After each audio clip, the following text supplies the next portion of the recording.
शांति बृहस्पत्याजिनेसरा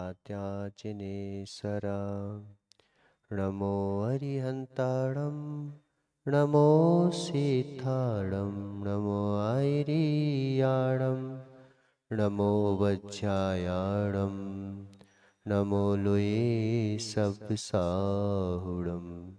पंच परमेष्टि भगवान की, एक श्री आदिनाथ भगवान की, आचार्य भगवान गणाचार्य विराग सागर जी महाराज की, आचार्य भगवान गुरुवर विशुद्ध सागर जी महाराज की, तीन कम 9 कोटि मुनिराजों की।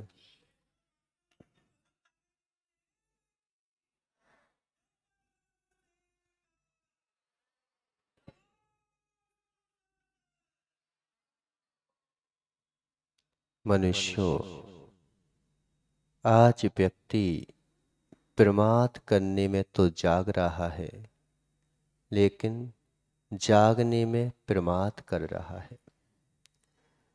इतना प्रमादी हो गए कि हमने प्रमाद को ही अप्रमाद मान लिया है। जब कुशल क्रियाओं की बात आती है तो हम सो जाते हैं, और अकुशल क्रियाओं की बात आ जाती है तो हम जाग जाते हैं। हमने अशुभ को शुभ मान लिया, अब तुम शुभ में रख सको आवश्यक नहीं है। अशुद्ध को शुद्ध मान लिया, तुम शुद्ध में रख सको आवश्यक नहीं है। आज हो यही रहा है कि हम किस में कुशल हैं? क्यों महाराज? बहुत कुशल हैं, बहुत कुशल हैं। 2 के 200 कैसे किए जाते हैं, बहुत कुशल हैं। काली मिर्ची के बीजों में जब मिलाकर के और पपीते के बीज मिलाकर कैसे बेचे जाते हैं, हम बहुत कुशल हैं। सब चीजों में कुशल हैं।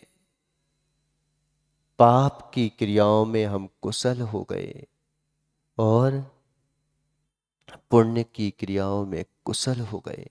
उसको हमने पुण्य मान लिया। कोई छल कपट करके आया है और हम पुण्य मान लेते हैं। अब पुण्य की परिभाषा ही हमने चेंज कर दी कि जिसके पास हो, चाहे वो कैसे ही लाए, कहीं से भी लाए, किसी प्रकार से भी आए, वो पुण्य है। और चोर को जल्दी मिल जाता है, आनंद तो आता है, आनंद तो आता है। कीचड़ के पानी में बहुत आनंद आता है। आपने कभी देखा नहीं है कि एक बालक जो है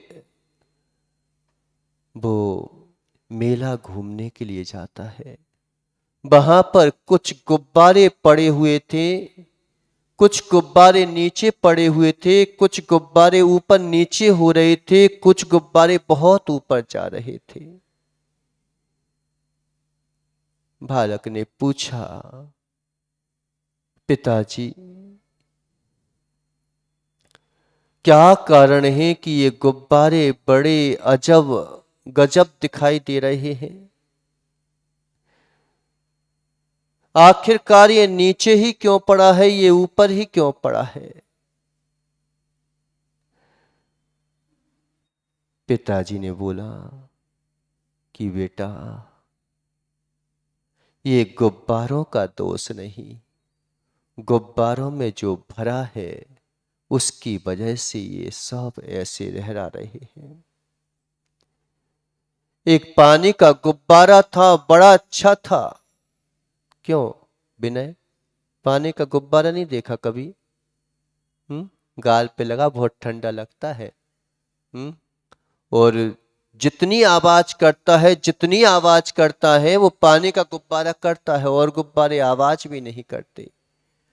छम छम की आवाज करता है, कभी ऊपर उठाना फिर नीचे आ जाता है, फिर ऊपर उठाता है फिर नीचे आ जाता है।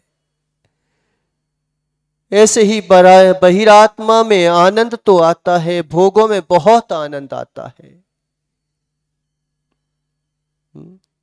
नहीं आता?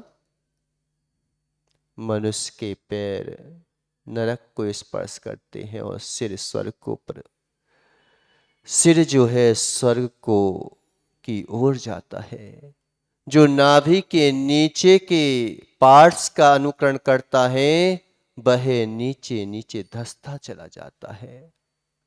आनंद उसमें आता है, लेकिन वो आनंद ऐसा ही होता है, ऐसा ही होता है जैसे जैसे उस गुब्बारे का आनंद है। कीचड़ भरा हुआ पानी बहुत आनंद देता है, छप छप करता है, लेकिन ज्यादा नहीं फूल पाता, वो ज्यादा नहीं फूल पाता। कसायों में बड़ा आनंद आता है, शक्ति बढ़ जाती है हमारी। अभी 4 भी कथाएं करो, पता चला कि ऐसे निकल जाएगा समय, ऐसे निकल जाएगा कि पता ही नहीं चलेगा। पता चलता है, स्त्री कथा चालू हो जाए, भोजन कथा चालू हो जाए, नीतियों की कथा चालू हो जाए, फिर ऐसा लगता है कि मैं तो प्रमादी हूं ही नहीं। प्रमादी बच्चे लोग देखो 4 घंटे रात को फिल्म देखते रहेंगे और बिल्कुल आंखों में नींद नहीं आएगी। ऐसी एक टक लगा के देखेंगे, एक टक लगा के देखेंगे, जैसे बिल्कुल मालूम चला कि महाराजों का ध्यान भटक जाए सामायिक में, उनको तो मच्छर काट खाए तो भी हिल जाए कि भाई भगा दो। लेकिन हमें जो है 3-4 घंटे फिल्म देखने को मिल जाए और बढ़िया मार धाड़ की हो, फिर देखो क्या मजा आता है।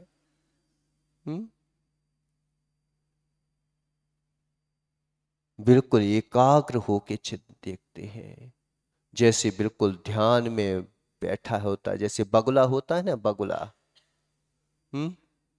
कि एक पैर पर खड़ा होकर के ध्यान करता है, बिल्कुल एकाग्र चित्त बना लेता है और एकाग्र चित्त होके इतना ध्यान करता है, इतना ध्यान करता है कि जैसे ही मछली आती है और पकड़ के खा जाता है।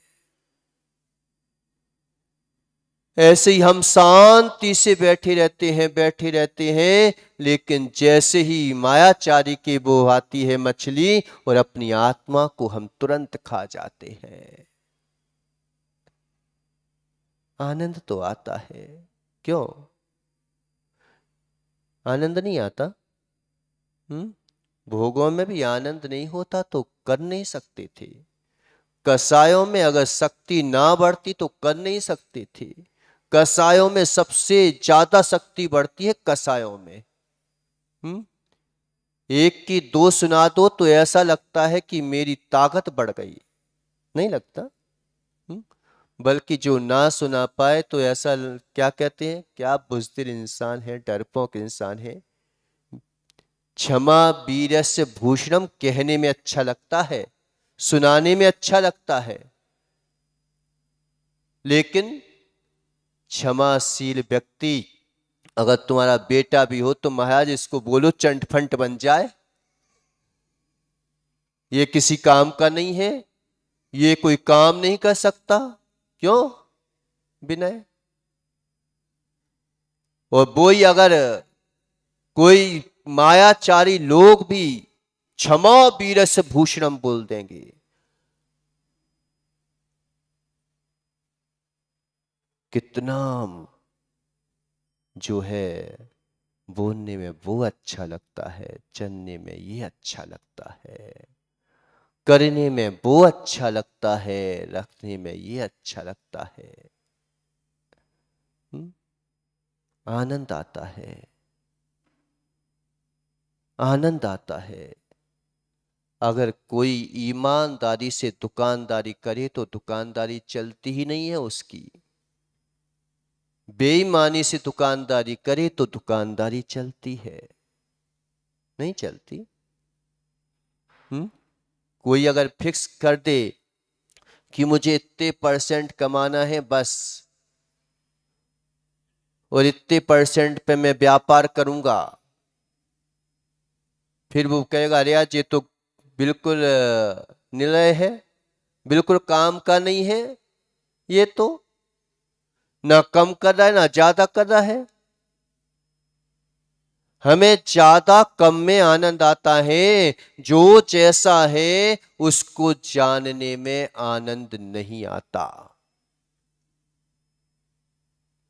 और सम्यक्त जो है वो कहता है कि यथा तथा बिना च विपरीतात, जो जैसा है उसको वैसा मान लो, हो जाएगा कल्याण। लेकिन जो जैसा है उसको वैसा मानने में आदमी को पसीना आ जाता है।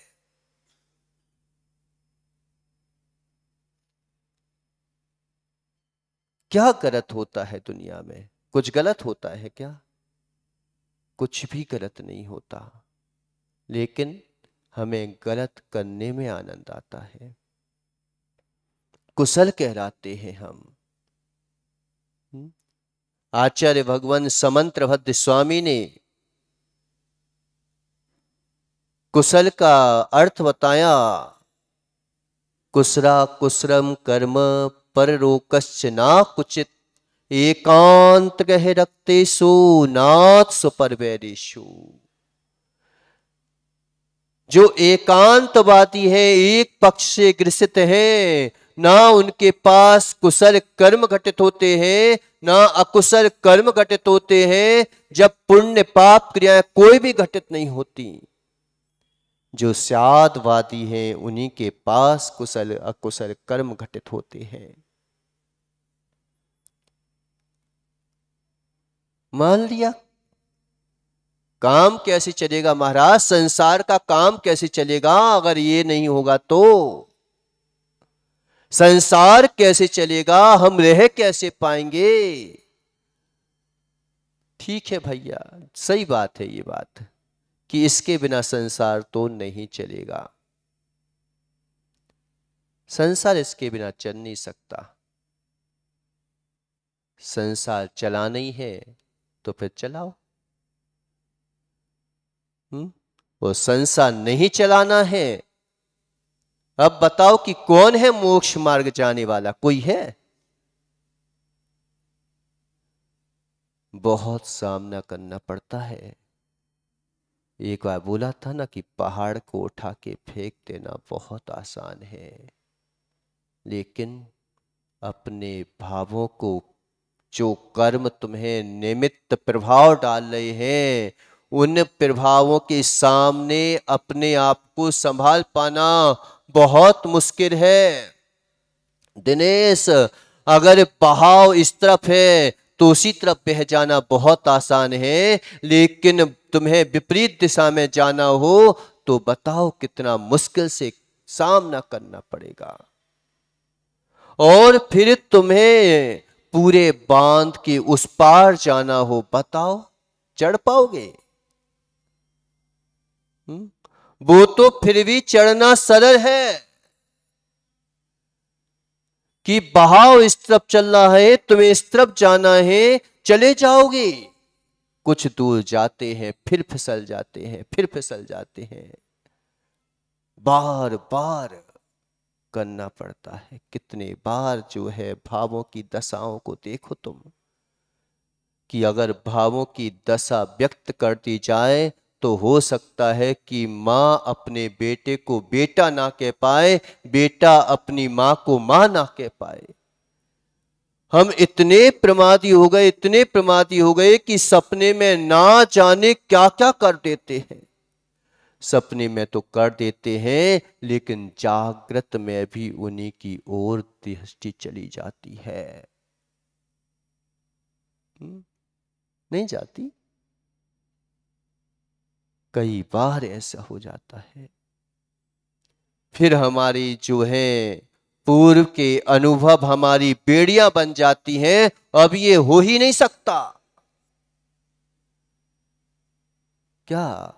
पूर्व के अनुभव जो हम अनुभव करते आए हैं, अब हमें साक्षात धर्म समझ में आने पर भी धर्म की क्रियाएं समझने आने पर भी प्रलोभन इतने ज्यादा होते हैं, इतने ज्यादा होते हैं कि बे हमें ऐसा लगता है कि अब तो धर्म हो ही नहीं सकता, इतने आगे बढ़ गए। अपने में रह पाना बहुत मुश्किल है, दूसरों में रहना बहुत सरल हो गया, बहुत सरल हो गया। उन्हीं कर्मों का उदय जब आता है तो पता चलता है कि मैंने क्या किया। अकुशल क्रियाओं में रह पाना बहुत आसान, अच्छी अच्छी नहीं रह पाते कुशल क्रियाओं में। बताओ, कसाय में जागृति नहीं बढ़ जाती? अरे सम्मान हो रहा है, क्या मजा आ रहा है। धर्म के नाम पर पता क्या हुआ, एक बार लग तो रहा है, सबको लगता है, हमें भी लगता है, लेकिन अंदर तक जाती नहीं बात, ऊपर तक तैरती रह जाती है। सामना करना, अपना ही सामना करना हम भूल गए हैं। हम अपना सामना नहीं कर पाते, इसलिए दूसरे को सामने रखते हैं। जिस दिन व्यक्ति अपना सामना करने लगे उसी दिन जागृत हो पाएगा। लेकिन हम क्या करें, हमें पता है कि हम कितने पानी में हैं, तो हम दूसरे को भी पानी में खींचने की कोशिश करते हैं कि ये भी जो है पानी में आ जाए। मैं डूब रहा हूं तो ये क्यों नहीं डूब रहा है। नहीं देखा कभी कि शादी पार्टियां होती हैं, तब तक तो मजा आता है, तुम्हारे संग घटना घट जाए कोई, और शादी पार्टी बैंड बाजे वगैरह सब कुछ बज रहे हो, अब बताओ तुम्हारे परिवार की कोई मृत्यु हो जाए और बढ़िया फंक्शन चल रहा हो, बढ़िया जो है डेकोरेशन हो, अब तुम्हें वहां अच्छा लगेगा क्या? और तुम्हें भी नाचने गाने वाले लोग अच्छे लगेंगे क्या? कैसा महसूस होगा? मेरे साथ इतनी बड़ी घटना घट गई, मेरा परिवार का सदस्य खत्म हो गया, और ये जो देखो नाच रहा है, गा रहा है, गुनगुना रहा है, ये देखो बैंड बजा रहा है, ये देखो गाना गा रहा है। फिर लगता है कि मेरे साथ ऐसी घटना घटी और ये ऐसा कर रहा है। ये उस समय सारे कौतूहल समाप्त हो जाते हैं। मुझे अकेलापन चाहिए, मुझे ये सब नहीं चाहिए। तब महसूस होता है अभी तो हमें अप्रमाद प्रमाद ही अप्रमाद महसूस होता है। आदमी अगर दारू ना पिए तो जो है ट्रक नहीं चला सकता,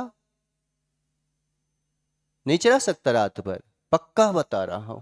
कहते ना कि अगर व्यक्ति दारू ना पिए, शराब ना पिए, तो ट्रक चला सकता है क्या रात भर? नहीं चला सकता। लेकिन एक बात बताओ, आनंद तो है उसमें, ऐसा नहीं है कि आनंद नहीं है। पर मानो उस चीज को कि पक्के में ऐसा ही है, लेकिन वो अनुभव कितने दिन का है। उसके बाद तुम आगे की सोचने की सोचो ना, तो जिंदगी भर ज्यादा से ज्यादा 10, 15, 20 साल तक वो ट्रक चला पाएगा। उसके बाद उसका पूरा पैसा जो है कहीं इलाजों में जाएगा, कहीं कहीं पर जाएगा। और जो दिन में पैसा कमाता है, थोड़ा थोड़ा पैसा कमा रहा है, वो आगे स्वस्थ रह करके अपना जो है कल्याण कर लेगा। उस पानी भरे गुब्बारे में आनंद तो आ रहा है, ऐसा नहीं है कि आनंद ना आ रहा हो, लेकिन खुद सोचो कि वो पानी का गुब्बारा अगर तुम ऊपर भी उछालोगे तो जाएगा कहां? नीचे ही जाएगा, बार बार नीचे जाएगा। अगर वो गुब्बारा फूट गया तो बताओ उस पानी का क्या हाल होगा? हम्म? हमें आनंद तो है, ऐसा नहीं है कि इन चीजों में आनंद नहीं है। बहुत सबसे ज्यादा आनंद तो हमें इन्हीं चीजों में आता है आनंद। लेकिन वो आनंद किसका है? तुम्हारा है या किसी और का आनंद है? कर्मों का आनंद है कि तुम्हारा आनंद है, ये देखो ना। कसायों का आनंद है कि तुम्हारा आनंद है, ये देखो ना। जब दूसरे का आनंद ले रहे थे तो वो छीन भी लेगा कि ठीक है, अब जब तुमने पानी भरा था अपने गुब्बारे में, वो फूटेगा तो कहां जाएगा वो पानी? पूरा जमीन में मिल जाएगा। ऐसे ही अगर तुम्हारा भोगों का गुब्बारा फूटा, आनंद का गुब्बारा होता तो फिर आनंद के साथ जाता। लेकिन आनंद का गुब्बारा बनाया गया आनंद था, होने वाला आनंद नहीं था। ये सब जो है तुमने जो भी प्रकृति में बनाए हैं, ये सब बनाए गए आनंद हैं, होने वाले आनंद नहीं है। भगवान का आनंद जो है कोई वस्तु का नहीं होता, उनका आनंद आनंद भूत आनंद होता है। और हमारा जो है आनंद तो है, लेकिन बनाया गया आनंद है, भोगों से निर्मित आनंद है। मेरा खुद का आनंद है क्या वो? पानी भरा गया आनंद आनंद तो देता है वो गुब्बारा, लेकिन फूटता है तो कहां जाता है ये बताओ? नरकों में चला जाता है, मिट्टी में मिल जाता है, कोई काम का नहीं रहता। दूसरा गुब्बारा होता है, कौन सा गुब्बारा होता है? जो मुंह से फूंक से भरते हैं, पुरुषार्थ करके भरते हैं अपना, उसमें ज्यादा नहीं दिखाई देता, उसको फूटे तो भी ज्यादा दिखाई नहीं देता, हल्का फुल्का रहता है। भगवान की भक्ति अंतर आत्मा को जिसका एहसास होने लगता है, उसका भी गुब्बारा होता है। उसका गुब्बारा बड़ा हुआ दिखाई देता है। थोड़ा उठता है, थोड़ा बैठता है, थोड़ा उठता है, थोड़ा बैठता है। थोड़ा सा संसार में भी आनंद मनाता है, थोड़ा सा धर्म में भी आनंद मनाता है। धर्म के आनंद को बढ़ाने की कोशिश करता है, संसार के आनंद को घटाने की कोशिश करता है। अपनी स्त्री में ही सुख मानता है, पराई स्त्री को अपना सुख नहीं मानता। दोनों एक दूसरे के संबंध को लेके चलते हैं, वो होता है अंतर आत्मा का गुब्बारा। बहिरात्मा, अंतरात्मा। बहिरात्मा तो जो विपरीत जा रहा है, विपरीत जा रहा है, बस आनंद है, मेरे को विपरीत जाने में आनंद है। जब पता चला कि अरे विपरीत नहीं, यहां पे मेरे को जाना है, तो अभी पहुंचा नहीं है परमात्मा के पास, लेकिन पीठ अब विपरीतता से समीचीनता की ओर कर ली। वो दूसरा गुब्बारा होता है जो फूंक से भरा जाता है, और फूंक से भरा जाता है, लगता तो हमें लगता है कि मैंने कुछ किया, भगवान के लिए कुछ करता है, तो लगता है। वो गुब्बारा जब फूटता है तो कहां? बाद में चुटकुली नहीं बना लेते कि फूट भी गया तो हम क्या करते हैं? पानी के गुब्बारे की चुटकुली नहीं बनती, वो वाले गुब्बारे की चुटकुली बनती है जो फूंक से भरा जाता है, उसकी जो है हम गुब्बारे की चुटकुलियां बना लेते हैं। ऐसे ही जो अंतरात्मा का गुब्बारा फूटता है तो स्वर्ग रूपी चुटकुलियां तो मिल ही जाएंगी। तीसरा होता है कौन सा गुब्बारा? कौन सा होता है? गैस का गुब्बारा, जिसमें जो है अपने ही अपने अंतरंग अंतरंग में गैस भर लेता है, और वो गुब्बारा जब आनंद का फूटता है तो परमात्मा की प्राप्ति होती है। आनंद तो तीनों में है, लेकिन कौन से आनंद में तुम आनंदित हो सकते हो, इस बात के लिए समझने के लिए हम यहाँ पर बैठते हैं। उसको आनंद माना गया है, एक आनंद पाया गया है, एक आनंदित अनुभूति है। उसका जब आनंद आता है तो परमात्मा वो कभी नीचे नहीं आता फिर। तो इस प्रकार से यहाँ पे तीनों आत्माओं की बातें की गई, और प्रमाद को भगाने का कुशल क्रियाओं में जो है आनंद मनाएं। अकुशल क्रियाओं में आनंद तो आता है, लेकिन वह तुम्हें बाद में कष्टदायी हो जाएगा। इन्हीं मंगल भावनाओं के साथ बोले आदिनाथ भगवान की।